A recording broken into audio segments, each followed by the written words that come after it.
Hello my creative gals, welcome back to my channel. So today I kind of skipped the intro and I'm just going straight to the video.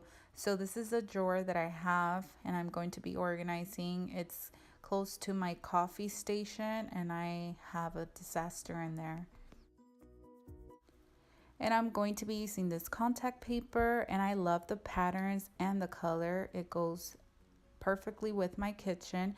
And to organize my drawers, we are going to be using these organizing baskets. And let me tell you guys, today it's all about the Dollar Tree. Okay, I'm only going to be showing you guys how to do one drawer just because if I do my entire kitchen, it will take me a long time and then I will end up with a very long video and I'm trying to avoid that. So the first step you want to do is pretty much empty out your drawer, obviously. Then you want to clean it and make sure the surface of your drawer is dry. And obviously what I'm doing here, I'm kind of pressing down. That way I can get the exact measurement. And then I'm going to cut.